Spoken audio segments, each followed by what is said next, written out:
ಗೃಹಲಕ್ಷ್ಮಿ ಫಲಾನುಭವಿಗಳಿಗೆ ಸಿಹಿ ಸುದ್ದಿ. ಹೌದು, 12,000 ರೂಪಾಯಿವರೆಗೂ ಹಣ ಜಮೆ ಬಗ್ಗೆ ಒಂದು ಬಂಪರ್ ಸುದ್ದಿ ಬಂದಿದೆ. ಬಾಕಿ ಕಂತು ಹಣ ಬಿಡುಗಡೆ ಬಗ್ಗೆನೂ ಕೂಡ ಸಿಹಿ ಸುದ್ದಿ. ನಿಮ್ಮ ಅಕೌಂಟ್ಗೆ ಇನ್ನೂ ಕೂಡ ಹಣ ಬಂದಿಲ್ಲ ಅಂದ್ರೆ ಯಾವಾಗ ಬರುತ್ತೆ, ಇದ್ರ ಬಗ್ಗೆನೂ ಕೂಡ ಸಿಹಿ ಸುದ್ದಿ ನೋಡ್ತಾ ಹೋಗೋಣ. ವಿಡಿಯೋ ಪೂರ್ತಿಯಾಗಿ ನೋಡಿ. ಇನ್ನು ರೇಷನ್ ಕಾರ್ಡ್ ಇದ್ದವ್ರಿಗೂ ಕೂಡ ಬಂಪರ್ ಸಿಹಿ ಸುದ್ದಿ. ಅನ್ನಭಾಗ್ಯ ಫಲಾನುಭವಿಗಳಿಗೂ ಕೂಡ ಗುಡ್ ನ್ಯೂಸ್ ಬಂದಿದೆ ವೀಕ್ಷಕರೇ. ನಿಮ್ಮ ಹತ್ರನೂ ಕೂಡ BPL ಪಡಿತರ ಚೀಟಿ ಇದ್ರೆ ನಿಮಗೆ 2 ಬಂಪರ್ ಸಿಹಿ ಸುದ್ದಿ ಇವತ್ತು ಬಂದಿರುವಂತದ್ದು ರಾಜ್ಯ ಸರ್ಕಾರದಿಂದ. ಎಲ್ಲರಿಗೂ ಕೂಡ ಗುಡ್ ನ್ಯೂಸ್ ಅಂತಾನೆ ಹೇಳಬಹುದು. ಮತ್ತೊಂದು ಕಡೆಗೆ ಇಂದಿರಾ ಕಿಟ್ ವಿತರಣೆ ಬಗ್ಗೆನೂ ಕೂಡ ಅಪ್ಡೇಟ್ ನೋಡೋಣ. ಮತ್ತೆ ಬಸ್ ನಲ್ಲಿ ಇನ್ ಮುಂದೆ ಪ್ರಯಾಣ ಮಾಡಲು ಸ್ಮಾರ್ಟ್ ಕಾರ್ಡ್ ಕಡ್ಡಾಯ ಮಾಡಿದ್ದು, ಈ ಸ್ಮಾರ್ಟ್ ಕಾರ್ಡ್ ಯಾವಾಗಲಿಂದ ವಿತರಣೆ ಮಾಡ್ತಾರೆ? ಹಾಗಾದ್ರೆ ಈ ಒಂದು ಸ್ಮಾರ್ಟ್ ಕಾರ್ಡ್ ಬಗ್ಗೆ ಒಂದು ರಾಜ್ಯ ಸರ್ಕಾರದಿಂದ ಬಂದಿರೋ ಅಪ್ಡೇಟ್ ಆದ್ರೂ ಏನು? ಮಹಿಳೆಯರು ಇನ್ ಮುಂದೆ ಏನ್ ಮಾಡಬೇಕು, ಸ್ಮಾರ್ಟ್ ಕಾರ್ಡ್ ಎಲ್ಲಿ ಪಡ್ಕೋಬೇಕು, ಅರ್ಜಿ ಹೇಗೆ ಹಾಕಬೇಕು, ಇದರ ಬಗ್ಗೆನೂ ಕೂಡ ದೊಡ್ಡ ಬ್ರೇಕಿಂಗ್ ನ್ಯೂಸ್ ಅಲ್ಲಿ ಮಾತಾಡೋಣ. ಮತ್ತೊಂದು ಕಡೆಗೆ 6ನೇ ಗ್ಯಾರಂಟಿಯಾಗಿ ಭೂಮಿ ಗ್ಯಾರಂಟಿ ಯೋಜನೆ ಘೋಷಣೆ ಆಗಿದ್ದು ನಿಮಗೆಲ್ಲ ಗೊತ್ತಿರಬಹುದು ವೀಕ್ಷಕರೇ. ಆದ್ರೆ ಈಗ 7ನೇ ಗ್ಯಾರಂಟಿ ಅಂತಾನೂ ಕೂಡ ಮತ್ತೊಂದು ಹೊಸ ಗ್ಯಾರಂಟಿ ಘೋಷಣೆ ಆಗಿದೆ. ಇನ್ ಮುಂದೆ 5 ಗ್ಯಾರಂಟಿ ಅಲ್ಲ, 7 ಗ್ಯಾರಂಟಿ. 6ನೇ ಗ್ಯಾರಂಟಿ ಭೂಮಿ ಗ್ಯಾರಂಟಿ, 7ನೇ ಗ್ಯಾರಂಟಿ ಆದ್ರೂ ಏನು ರಾಜ್ಯ ಸರ್ಕಾರದಿಂದ, ಅದರ ಬಗ್ಗೆ ಬಂಪರ್ ಸಿಹಿ ಸುದ್ದಿ ರಾಜ್ಯದ ಜನರಿಗೆ ಅಂತಾನೆ ಹೇಳ್ಬಹುದು. ಇನ್ ಮುಂದೆ RBI ಕಡೆಯಿಂದ ಒಂದು ಸಿಹಿ ಸುದ್ದಿ, ಲೋನ್ ರಿಕವರಿ ಬಗ್ಗೆ ಆಗಿರಬಹುದು. ಹೌದು ವೀಕ್ಷಕರೇ, ನೀವೇನಾದ್ರೂ ಬ್ಯಾಂಕ್ ನಲ್ಲಿ ಸಾಲ ಮಾಡಿದ್ರೆ ಸಾಲ ವಸೂಲಿಗಾರರ ಏಜೆಂಟ್ ಗಳಿಗೆ ಹೊಸ ನಿಯಮವನ್ನು ಅಪ್ಲೈ ಮಾಡಲಾಗ್ತಾ ಇದೆ. ಇದರಿಂದ ಜನರಿಗೆ ಒಂದು ಸಿಹಿ ಸುದ್ದಿ, ಸಾಲ ಮಾಡಿದವರಿಗೂ ಕೂಡ ಬಂಪರ್ ಸಿಹಿ ಸುದ್ದಿ. ಎಲ್ಲ ಕೂಡ ಡೀಟೇಲ್ ಆಗಿ ನೋಡೋಣ. ನೀವಿನ್ನೂ ಕೂಡ ವಿಡಿಯೋಗೆ ಲೈಕ್ ಮಾಡಿಲ್ಲ ಅಂದ್ರೆ ಬೇಗನೆ ವಿಡಿಯೋಗೆ ಲೈಕ್ ಮಾಡಿ. ಗೃಹಲಕ್ಷ್ಮಿಯವರು, ರೇಷನ್ ಕಾರ್ಡ್ ಇದ್ದವರು, ಮತ್ತೆ ಮುಖ್ಯವಾಗಿ ಎಲ್ಲರೂ ಕೂಡ ಕಮೆಂಟ್ ಮಾಡಿ ವೀಕ್ಷಕರೇ. ನಿಮಗೂ ಕೂಡ 25 ಹಾಗೂ 26ನೇ ಕಂತು ಹಣ ಜಮೆ ಆಯ್ತಾ? ಎಸ್ ಆರ್ ನೋ ಅಂತ ಬೇಗನೆ ನಮಗೆ ಕಮೆಂಟ್ ಬಾಕ್ಸ್ ಅಲ್ಲಿ ಕಮೆಂಟ್ ಮಾಡಿ ವೀಕ್ಷಕರೇ. ಹೌದು, ಈಗಾಗಲೇ ಗೃಹಲಕ್ಷ್ಮಿ ಯೋಜನೆ ಶುರುವಾಗಿ 29-30 ತಿಂಗಳು ಕಳೆದಕ್ಕಾಗಿದೆ. ಅಂದ್ರೆ ಈ ಒಂದು ಯೋಜನೆ 2023 ಆಗಸ್ಟ್ ತಿಂಗಳಿಂದ ಪ್ರಾರಂಭವಾಗಿತ್ತು. ಅದೇ ತರ ಈಗಾಗಲೇ 24 ಕಂತು ಹಣವನ್ನ ಕಂಪ್ಲೀಟ್ ಮಾಡಲಾಗಿದೆ. ಈಗಾಗಲೇ 24 ಕಂತು ಅಂದ್ರೆ 48,000 ರೂಪಾಯಿ ಸೆಪ್ಟೆಂಬರ್ ವರೆಗೂ ಲೆಕ್ಕ ಹಿಡಿಯಲಾಗಿತ್ತು. ಆದ್ರೆ ಫೆಬ್ರವರಿ ಮತ್ತು ಮಾರ್ಚ್ ತಿಂಗಳದ್ದು ಹಣ ಜಮೆ ಮಾಡಿರಲಿಲ್ಲ. ಸೊ ಇದನ್ನು ಕೂಡ ಆಡ್ ಮಾಡಿದ್ರೆ ಒಟ್ಟು ಇಲ್ಲಿ ಹೇಳೋದಾದ್ರೆ ಜನವರಿ ತಿಂಗಳವರೆಗೂ 29ರಿಂದ 30 ಕಂತು ಆಗ್ಬೇಕಾಗಿತ್ತು. ಆದ್ರೆ 24 ಕಂತು ಮಾತ್ರ ಜಮೆ ಆಗಿತ್ತು. ಈಗ ಒಟ್ಟು 6 ಕಂತು ಬ್ಯಾಲೆನ್ಸ್ ಉಳಿಯಲಿದೆ ಅಂತಾನು ಕೂಡ ಹೇಳಲಾಗ್ತಾ ಇದೆ ಜನವರಿ ತಿಂಗಳವರೆಗೂ. ಅಂದ್ರೆ 6 ಕಂತು ಅಂದ್ರೆ 12,000 ರೂಪಾಯಿ. ಒಂದು ಕಂತಿಗೆ 2,000 ರೂಪಾಯಿ ಅಂದ್ರೆ 6 ಕಂತು ಜನವರಿ ತಿಂಗಳವರೆಗೂ 12,000 ರೂಪಾಯಿ. ಈಗ ಇದರಲ್ಲಿ ಬಾಕಿ ಉಳಿದಿರುವ 25, 26ನೇ ಕಂತು 12,000 ರೂಪಾಯಿಯಲ್ಲಿ ಮೈನಸ್ ಮಾಡಿ 4,000 ರೂಪಾಯಿ ಹಣವನ್ನ ಬಿಡುಗಡೆ ಮಾಡಲಾಗಿದೆ. ಅಂದ್ರೆ ಇನ್ನು 8,000 ರೂಪಾಯಿ ಬಾಕಿ ಉಳಿಯುತ್ತಾ ರಾಜ್ಯ ಸರ್ಕಾರ ಕೊಡೋದು. ಗೃಹಲಕ್ಷ್ಮಿ ಯೋಜನೆ ಬಗ್ಗೆ ಸಚಿವ ಲಕ್ಷ್ಮೀ ಹೆಬ್ಬಾಳ್ಕರ್ ಮೇಡಮ್ ಅವರು ಹೇಳಿರೋ ಪ್ರಕಾರ ನೋಡ್ತಾ ಹೋಗೋದಾದ್ರೆ, ಮೊದಲಿಗೆ ಬಾಕಿ ಇರೋ ಹಣವನ್ನ ಬಿಡುಗಡೆ ಮಾಡಲಿದ್ದೇವೆ ಅಂತ. ಅಂದ್ರೆ ಫೆಬ್ರವರಿ ಮತ್ತು ಮಾರ್ಚ್ ತಿಂಗಳದ್ದು ಹಣ ಈಗಾಗಲೇ ಬಿಡುಗಡೆ ಆಗಿದೆ. ಮುಖ್ಯಮಂತ್ರಿ ಸಿದ್ದರಾಮಯ್ಯನವರು ಕೂಡ ಇದನ್ನ ಬಿಡುಗಡೆ ಮಾಡಿದ್ದಾರೆ.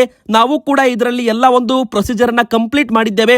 ಹಣ ಜಮೆ ಆಗೋದಕ್ಕೆ ಈಗ ಶುರು ಆಗಲಿದೆ ಅಂತ ಸಚಿವ ಲಕ್ಷ್ಮೀ ಹೆಬ್ಬಾಳ್ಕರ್ ಮೇಡಮ್ ಅವರು ಸುದ್ದಿಗಾರರೊಂದಿಗೆ ಮಾತನಾಡುವಾಗ ಘೋಷಣೆಯನ್ನ ಮಾಡಿದ್ರು. ಅದೇ ತರ ಈಗಾಗಲೇ ಮಹಿಳೆಯರಿಗೆ ಹಣ ಜಮೆ ಪ್ರಕ್ರಿಯೆ ಕೂಡ ಶುರುವಾಗಿದೆ. ಒಮ್ಮೆ ಬಾರಿ ನಿಮ್ಮ ಒಂದು ಬ್ಯಾಂಕ್ ಖಾತೆ ಕೂಡ ಚೆಕ್ ಮಾಡಿಕೊಳ್ಳಿ. ನಿಮಗೂ ಕೂಡ 2,000 ರೂಪಾಯಿ ಆದ್ರೂ ಬಂದಿರುತ್ತೆ. ಅಂದ್ರೆ 25ನೇ ಕಂತು ಆದ್ರೂ ಜಮೆ ಆಗಿರುತ್ತೆ ಅಂತ ಹೇಳಲಾಗಿದೆ.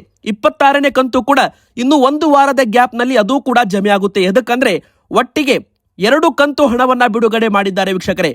ಅಂದ್ರೆ ಫೆಬ್ರವರಿ ಮತ್ತು ಮಾರ್ಚ್ ತಿಂಗಳದ್ದು 2 ತಿಂಗಳ ಕಂತಿನ ಹಣವನ್ನ ಒಟ್ಟಿಗೆ ರಿಲೀಸ್ ಮಾಡಲಾಗಿದ್ದು 2,000 ಪ್ಲಸ್ 2,000 2 ಬಾರಿ ನಿಮಗೆ 2,000 ಅಂದ್ರೆ 4,000 ರೂಪಾಯಿ ಗೃಹಲಕ್ಷ್ಮಿ ಅಕೌಂಟ್ಗೆ ಜಮೆ ಆಗಲಿದೆ ಅಂತಾನೆ ಹೇಳ್ಬಹುದು. ಮತ್ತೆ ಈಗ ಸೆಪ್ಟೆಂಬರ್ ತಿಂಗಳವರೆಗೂ ಕ್ಲಿಯರ್ ಆಗಿತ್ತು ಅಂದ್ರೆ 24 ಕಂತು ಆಗಿತ್ತು ಅಂದ್ರೆ ಈಗ ಫೆಬ್ರವರಿ ಮತ್ತು ಮಾರ್ಚ್ ತಿಂಗಳದ್ದು ಸೇರಿಸಿದರೆ ಒಟ್ಟು 25, 26 ಕಂತು ಅಂತ ಲೆಕ್ಕ ಹಿಡಿದ್ರು ಕೂಡ ಇನ್ನು ಸರ್ಕಾರ ಕೊಡೋದು ಜನವರಿ ತಿಂಗಳವರೆಗೂ. ಅಂದ್ರೆ ಅಕ್ಟೋಬರ್, ನವೆಂಬರ್, ಡಿಸೆಂಬರ್ ಹಾಗೂ ಜನವರಿ ತಿಂಗಳದ್ದು 8,000 ರೂಪಾಯಿ ಹಣ ಬಿಡುಗಡೆ ಯಾವಾಗ ಅಂತ ಗೃಹಲಕ್ಷ್ಮಿಯವರು ಕೂಡ ಕಮೆಂಟ್ ಮಾಡ್ತಾ ಇದ್ದಾರೆ. ವಿರೋಧ ಪಕ್ಷದವರು ಕೂಡ ರಾಜ್ಯ ಸರ್ಕಾರಕ್ಕೆ ಪ್ರಶ್ನೆ ಮಾಡ್ತಾ ಇದ್ದಾರೆ. ಹಂತ ಹಂತವಾಗಿ ಎಲ್ಲವನ್ನು ಕೂಡ ಕ್ಲಿಯರ್ ಮಾಡ್ತೀವಿ ಅಂತ ರಾಜ್ಯ ಸರ್ಕಾರದಿಂದ ಒಂದು ಅಪ್ಡೇಟ್ ಕೂಡ ಇಲ್ಲಿ ಸಿಕ್ಕಿರುವಂತದ್ದು ವೀಕ್ಷಕರೇ. ನೀವು ಕೂಡ ಇನ್ ಮುಂದೆ ಏನಾದ್ರೂ ಗೃಹಲಕ್ಷ್ಮಿ ಫಲಾನುಭವಿಗಳಾಗಿದ್ರೆ ನಿಮ್ಮ ಒಂದು ಬ್ಯಾಂಕ್ ಖಾತೆಯಲ್ಲಿ KYC ಆಗಿದೆ ಇಲ್ಲೋ, ನಿಮ್ಮ ರೇಷನ್ ಕಾರ್ಡು KYC ಕಂಪ್ಲೀಟ್ ಆಗಿದೆ ಇಲ್ಲೋ ಅಂತ ಚೆಕ್ ಮಾಡಿಕೊಳ್ಳಿ. ಆಧಾರ್ ಕಾರ್ಡ್ ಬ್ಯಾಂಕ್ ಖಾತೆಗೆ ಲಿಂಕ್ ಆಗಿಲ್ಲ ಅಂದ್ರೂ ಕೂಡ ಹಣ ಬರಲ್ಲ. NPCI ಮ್ಯಾಪಿಂಗ್ ವ್ಯವಸ್ಥೆ ಕೂಡ ಮಾಡಲಾಗಿದೆ, ಚೆಕ್ ಮಾಡಿಕೊಳ್ಳಿ. ಬ್ಯಾಂಕ್ ಖಾತೆ ಆಕ್ಟಿವ್ ಆಗಿರಬೇಕು. ತಾಂತ್ರಿಕ ದೋಷ ಬಿದ್ರೂ ಕೂಡ ಹಣ ಬರೋದು ವಿಳಂಬವಾಗುತ್ತೆ ಅಂತ ಹೇಳಲಾಗಿದೆ ವೀಕ್ಷಕರೇ. ಬನ್ನಿ ಈಗ ಎರಡನೇ ಒಂದು ದೊಡ್ಡ ಬಂಪರ್ ಸುದ್ದಿ ಏನಂತ ನೋಡೋಣ. ಎಲ್ಲ ಒಂದು ರೇಷನ್ ಕಾರ್ಡ್ ಇದ್ದವರಿಗೂ ಕೂಡ ಸಿಹಿ ಸುದ್ದಿ ಸದ್ಯಕ್ಕೆ ಬರ್ತಾ ಇರುವಂತದ್ದು.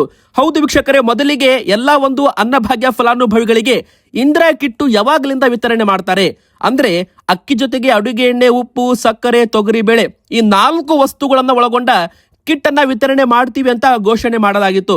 ಇದನ್ನ ಘೋಷಣೆ ಮಾಡಿ 3 ತಿಂಗಳು ಕಳೆದ್ರೂ ಕೂಡ ಇನ್ನೂ ಕೈಗೆ ಬರ್ತಾ ಇಲ್ಲ ಇಂದಿರಾ ಕಿಟ್ ಅಂತ ಜನರು ಕೇಳ್ತಾ ಇದ್ರು ವೀಕ್ಷಕರೇ. ಅವರಿಗೋಸ್ಕರ ಈಗ ಆಹಾರ ಸಚಿವರು KH ಮುನಿಯಪ್ಪ ಅವರು ಒಂದು ಸಿಹಿ ಸುದ್ದಿ ಕೊಟ್ಟಿದ್ದಾರೆ.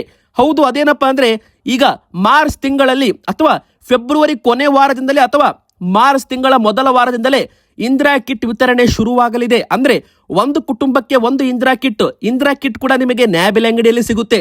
ಈಗ ನೀವು ಎಲ್ಲಿ ಅಕ್ಕಿ ಪಡೆದುಕೊಳ್ತಿರಲ್ಲ ಅಲ್ಲೇ ನಿಮಗೆ ಇಂದಿರಾ ಕಿಟ್ ಕೂಡ ಸಿಗಲಿದೆ. ಪ್ರತಿಯೊಂದು ಕುಟುಂಬಕ್ಕೂ ಕೂಡ ಒಂದು ಇಂದಿರಾ ಕಿಟ್ ಅಂತ ಹೇಳಲಾಗಿದೆ. ಟೆಂಡರ್ ಪ್ರಕ್ರಿಯೆ ಕೂಡ ಪ್ರಾರಂಭವಾಗಿದೆ. ಈಗೇನಿದ್ರು ಕೂಡ ವಿತರಣೆ ಮಾಡೋದು ಬಾಕಿ ಇದೆ ಅಂತ ಹೇಳಲಾಗಿದೆ ವೀಕ್ಷಕರೇ. ಹಾಗಾದ್ರೆ ನಿಮಗೆ ಮಾರ್ಚ್ ತಿಂಗಳ ಮೊದಲ ವಾರದಿಂದಲೇ ಇಂದಿರಾ ಕಿಟ್ ಅಕ್ಕಿ ಜೊತೆಗೆ ಅಡುಗೆ ಎಣ್ಣೆ, ಉಪ್ಪು, ಸಕ್ಕರೆ, ತೊಗರಿಬೇಳೆ ಈ 4 ವಸ್ತುಗಳು ಕೂಡ ಉಚಿತವಾಗಿ ಸಿಗಲಿದೆ ಅಂತಾನೆ ಹೇಳ್ಬೋದು. ಇನ್ನು ಎರಡನೇ ಒಂದು ಬಂಪರ್ ಸುದ್ದಿ ಏನಪ್ಪಾ ಅಂದ್ರೆ BPL ಕಾರ್ಡ್ ಇದ್ದವರಿಗೆ, ಸರ್ಕಾರಿ ನೌಕರರಿಗೆ ಹೈಟೆಕ್ ಆಸ್ಪತ್ರೆಗಳಲ್ಲಿ ಉಚಿತ ಚಿಕಿತ್ಸೆ. ಅಂದ್ರೆ ರೆಫರಲ್ ಲೆಟರ್ ಕೂಡ ಬೇಡ.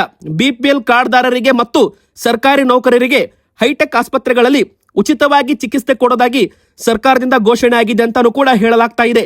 ಬಡವರು ಮತ್ತು ಸರ್ಕಾರಿ ನೌಕರರ ಆರೋಗ್ಯ ಹಿತದೃಷ್ಟಿಯಿಂದ ಕ್ರಾಂತಿಕಾರಿ ನಿರ್ಧಾರವನ್ನು ತೆಗೆದುಕೊಳ್ಳಲಾಗಿದೆ. ಇನ್ನು ಮುಂದೆ BPL ಕಾರ್ಡ್ದಾರರು ಚಿಕಿತ್ಸೆಗಾಗಿ ಸರ್ಕಾರಿ ಆಸ್ಪತ್ರೆಗಳಿಂದ ರೆಫರಲ್ ಲೆಟರ್ ಅಥವಾ ಶಿಫಾರಸು ಪತ್ರಕ್ಕಾಗಿ ಕಾಯುವ ಅಗತ್ಯವಿಲ್ಲ ಅಂತ ಹೇಳಲಾಗ್ತಾ ಇದೆ. ಬೆಂಗಳೂರಿನ 4 ಪ್ರತಿಷ್ಠಿತ ಖಾಸಗಿ ವೈದ್ಯಕೀಯ ಕಾಲೇಜು ಆಸ್ಪತ್ರೆಗಳಲ್ಲಿ ನೇರವಾಗಿ ಉಚಿತ ಚಿಕಿತ್ಸೆ ಪಡೆಯಲು ರಾಜ್ಯ ಸಚಿವ ಸಂಪುಟ ಒಪ್ಪಿಗೆ ಕೊಟ್ಟಿದೆ ಅಂತಾನೂ ಕೂಡ ಇಲ್ಲಿ ಹೇಳಲಾಗ್ತಾ ಇದೆ ವೀಕ್ಷಕರೇ. ಒಂದು Saint John's Medical College, MS Ramaiah Medical College, KIMS Medical College, Ambedkar Medical College ಅಂತ ಸೇರಿದಂತೆ 4 ಕಾಲೇಜುಗಳಲ್ಲೂ ಕೂಡ ಮೆಡಿಕಲ್ ಆಸ್ಪತ್ರೆಗಳಲ್ಲೂ ಕೂಡ ಈಗ BPL ಕಾರ್ಡ್ ಇದ್ದವರಿಗೆ ಉಚಿತ ಚಿಕಿತ್ಸೆ ಅಂತ ಹೇಳಲಾಗ್ತಾ ಇದೆ. ಬನ್ನಿ ಈಗ ಮತ್ತೊಂದು ದೊಡ್ಡ ಬ್ರೇಕಿಂಗ್ ನ್ಯೂಸ್ ಏನಂತ ನೋಡ್ತಾ ಹೋಗೋಣ. ಇನ್ ಮುಂದೆ ಸ್ಮಾರ್ಟ್ ಕಾರ್ಡ್ ಕಡ್ಡಾಯ. ಹೌದು ವೀಕ್ಷಕರೇ, ಆಧಾರ್ ಕಾರ್ಡ್ ನಡೆಯಲ್ಲ ಅಂತಾನೆ ಹೇಳ್ಬಹುದು. ಎದಕ್ಕಂದ್ರೆ ಈಗಾಗಲೇ ನಿಮಗೆ ಗೊತ್ತಿರೋ ಹಾಗೆ ಈ ಒಂದು ಶಕ್ತಿ ಯೋಜನೆ ಮೂಲಕ ಮಹಿಳೆಯರು ಆಧಾರ್ ಕಾರ್ಡ್ ತೋರಿಸಿ ಉಚಿತವಾಗಿ ಒಂದು ಪ್ರಯಾಣವನ್ನ ಮಾಡ್ತಾ ಇದ್ದಾರೆ. ಆದ್ರೆ ಇನ್ ಮುಂದೆ ಅದಕ್ಕೆ ಬ್ರೇಕ್ ಬೀಳಲಿದೆ ಅಂತಾನೆ ಹೇಳ್ಬಹುದು. ಎದಕ್ಕಂದ್ರೆ ಪ್ರತಿಯೊಬ್ಬರಿಗೂ ಕೂಡ ಸ್ಮಾರ್ಟ್ ಕಾರ್ಡ್ ಅನ್ನ ವಿತರಣೆ ಮಾಡ್ತೀವಿ ಅಂತ ಹೇಳಲಾಗಿದೆ. ಇನ್ ಮುಂದೆ ಸ್ಮಾರ್ಟ್ ಕಾರ್ಡ್ ರಾಜ್ಯ ಸರ್ಕಾರದಿಂದಲೇ ಉಚಿತವಾಗಿ ವಿತರಣೆ ಮಾಡಲಾಗುತ್ತೆ. ಇದು ಕೂಡ ನಿಮಗೆ ಗೊತ್ತಿರಲಿ. ಯಾವುದೇ ರೀತಿ ಇದಕ್ಕೆ ಹಣ ಕೂಡ ಇರೋದಿಲ್ಲ. ಸ್ತ್ರೀಯರ ಫ್ರೀ ಪ್ರಯಾಣಕ್ಕೆ ಸ್ಮಾರ್ಟ್ ಕಾರ್ಡ್ ಕೂಡ ಫ್ರೀ ಅಂತ ಹೇಳಲಾಗಿದೆ. ಇದಕ್ಕೆ 100 ರೂಪಾಯಿ 200 ರೂಪಾಯಿ ಹಣ ಕೊಡೋದು ಕೂಡ ಬೇಕಾಗಲ್ಲ. ಶಕ್ತಿ ಯೋಜನೆಯಡಿ ಪ್ರಯಾಣಿಸುವ ಪ್ರಯಾಣಿಕರಿಗೆ ಅಂದ್ರೆ ಮಹಿಳೆಯರಿಗೆ ಸಾರಿಗೆ ಇಲಾಖೆಯಿಂದ ಉಚಿತವಾಗಿ ಸ್ಮಾರ್ಟ್ ಕಾರ್ಡ್ ಕೊಡಲಾಗುವುದು ಅಂತ ಸಾರಿಗೆ ಸಚಿವರು ರಾಮಲಿಂಗಾರೆಡ್ಡಿ ಅವರು ತಿಳಿಸಿದ್ದಾರೆ. ಶನಿವಾರ ಸುದ್ದಿಗಾರರ ಜೊತೆ ಮಾತನಾಡಿ ಶಕ್ತಿ ಯೋಜನೆ ಫಲಾನುಭವಿಗಳಿಗೆ ಸ್ಮಾರ್ಟ್ ಕಾರ್ಡ್ ಕೊಡುವ ಸಚಿವ ಸಂಪುಟದಲ್ಲಿ ನಿರ್ಧಾರ ಮಾಡಲಾಗಿದ್ದು, ಶೀಘ್ರದಲ್ಲಿ ಅಂದ್ರೆ ಇನ್ನು ಕೆಲವೇ ದಿನಗಳಲ್ಲಿ ಸ್ಮಾರ್ಟ್ ಕಾರ್ಡ್ ಪೂರೈಸಲು ಟೆಂಡರ್ ಪ್ರಕ್ರಿಯೆ ಕೂಡ ನಡೆಸಲಾಗುತ್ತೆ. ಟೆಂಡರ್ ಪ್ರಕ್ರಿಯೆ ಮುಗಿದ ಬಳಿಕ ಎಲ್ಲಾ ಒಂದು ಮಹಿಳೆಯರಿಗೂ ಕೂಡ ಅಂದ್ರೆ ಈಗ ಚೆಕ್ ಮಾಡಲಾಗುತ್ತೆ. ಅಂತವರಿಗೆ ಅಂದ್ರೆ ಮಹಿಳೆಯರು, ಕರ್ನಾಟಕದ ಮಹಿಳೆಯರಿಗೆ ಮಾತ್ರ ಈ ಒಂದು ಶಕ್ತಿ ಸ್ಮಾರ್ಟ್ ಕಾರ್ಡ್ ಸಿಗುತ್ತೆ. ಬೇರೆ ರಾಜ್ಯದ ಮಹಿಳೆಯರಿಗೆ ಶಕ್ತಿ ಸ್ಮಾರ್ಟ್ ಕಾರ್ಡು ಸಿಗೋದಿಲ್ಲ ಅಂತಾನೆ ಹೇಳ್ಬಹುದು. ಇದು ಕೂಡ ಒಂದು ಬಂಪರ್ ಸುದ್ದಿ ಅಂತಾನೆ ಹೇಳ್ಬಹುದು. ಯಾಕಂದ್ರೆ ಶಕ್ತಿ ಯೋಜನೆ ತುಂಬಾ ಮಿಸ್ಯೂಸ್ ಆಗ್ತಾ ಇತ್ತು. ಬೇರೆ ರಾಜ್ಯದಿಂದ ಕರ್ನಾಟಕಕ್ಕೆ ಬಂದು ಮಹಿಳೆಯರು ಆಧಾರ್ ಕಾರ್ಡ್ ಬೇರೆಯವ್ರದ್ದು ತೋರಿಸೋದಾಗಿರ್ಬೋದು, ಎಡಿಟ್ ಮಾಡೋದಾಗಿರ್ಬೋದು, ಈ ತರ ಮಾಡಿ ಉಚಿತವಾಗಿ ಪ್ರಯಾಣವನ್ನ ಮಾಡ್ತಾ ಇದ್ರು. ಈಗ ಇದಕ್ಕೆಲ್ಲ ಬ್ರೇಕ್ ಬೀಳಲಿದೆ. ಆಧಾರ್ ಕಾರ್ಡ್ ತೋರಿಸೋದು ಕೂಡ ಬಂದ್ ಆಗುತ್ತೆ. ಸ್ಮಾರ್ಟ್ ಕಾರ್ಡ್ ಕಡ್ಡಾಯ ಮಾಡಲಾಗುತ್ತೆ. ಇನ್ನು 15 ದಿನಗಳಲ್ಲಿ ಇದರ ಬಗ್ಗೆ ದೊಡ್ಡ ಒಂದು ಬ್ರೇಕಿಂಗ್ ನ್ಯೂಸ್ ಸದ್ಯಕ್ಕೆ ಬರಲಿದೆ ಅಂತಾನೆ ಹೇಳ್ಬಹುದು ವೀಕ್ಷಕರೇ. ಬನ್ನಿ ಈಗ ಮತ್ತೊಂದು ಬಂಪರ್ ಸುದ್ದಿ ಏನಂತ ನೋಡೋಣ. 1,000 ಜನದ ಸಂಭ್ರಮಕ್ಕೆ 6ನೇ ಗ್ಯಾರಂಟಿ. ನಿಮಗೆ ಗೊತ್ತಿರಬಹುದು ವೀಕ್ಷಕರಿಗಾಗಲೇ ಕಾಂಗ್ರೆಸ್ ಸರ್ಕಾರ ನಮ್ಮ ಕರ್ನಾಟಕದಲ್ಲಿ ಸಕ್ಸಸ್ಫುಲ್ ಆಗಿ 1,000 ದಿನಗಳನ್ನ ಕಂಪ್ಲೀಟ್ ಮಾಡಿದೆ. ಹಾವೇರಿಯಲ್ಲಿ ಶನಿವಾರ ನಡೆದ ರಾಜ್ಯ ಸರ್ಕಾರದ 1,000 ಜನದ ಸಮಾವೇಶನದಲ್ಲಿ ಸರ್ಕಾರ 6ನೇ ಗ್ಯಾರಂಟಿಯಾಗಿ 1,10,000 ಮಂದಿಗೆ ಭೂ ಗ್ಯಾರಂಟಿ ಪತ್ರವನ್ನ ಮುಖ್ಯಮಂತ್ರಿ ಸಿದ್ದರಾಮಯ್ಯನವರು, ಉಪಮುಖ್ಯಮಂತ್ರಿ DK ಶಿವಕುಮಾರ್ ಅವರು ವಿತರಣೆ ಮಾಡಿದ್ದಾರೆ. ಅಂದ್ರೆ 6ನೇ ಗ್ಯಾರಂಟಿಯಾಗಿ ಭೂಮಿ ಹಕ್ಕು ಪತ್ರ ಇಲ್ಲದ ಲಕ್ಷಾಂತರ ಜನರಿಗೆ ಹಕ್ಕು ಪತ್ರ ಆಗಿರಬಹುದು, ಪಟ್ಟಾ ದಾಖಲೆ ಆಗಿರಬಹುದು, ಜನರಿಗೆ ಪಕ್ಕಾ ಖಾತೆ ಹಂಚಿಕೆ ಮಾಡ್ತಾ ಇದ್ದೀವಿ ಅಂತ ಘೋಷಣೆ ಮಾಡಿದ್ರು. ಪಂಚ ಗ್ಯಾರಂಟಿಗಳ ಹೊರತಾಗಿ ಇದು ನಮ್ಮ ಸರ್ಕಾರದ ಮತ್ತೊಂದು ಮಹತ್ವಾಕಾಂಕ್ಷಿ ಯೋಜನೆ ಮತ್ತು 6ನೇ ಗ್ಯಾರಂಟಿ ಅಂತ ಸರ್ DK ಶಿವಕುಮಾರ್ ಅವರು ಘೋಷಣೆ ಕೂಡ ಮಾಡಿದ್ರು ವೀಕ್ಷಕರೇ. ಈಗ ಅದೇ ತರ 7ನೇ ಗ್ಯಾರಂಟಿ ಕೂಡ ಘೋಷಣೆ ಆಗಿದೆ. ಹೌದು, 7ನೇ ಗ್ಯಾರಂಟಿ ಆದ್ರೂ ಏನು?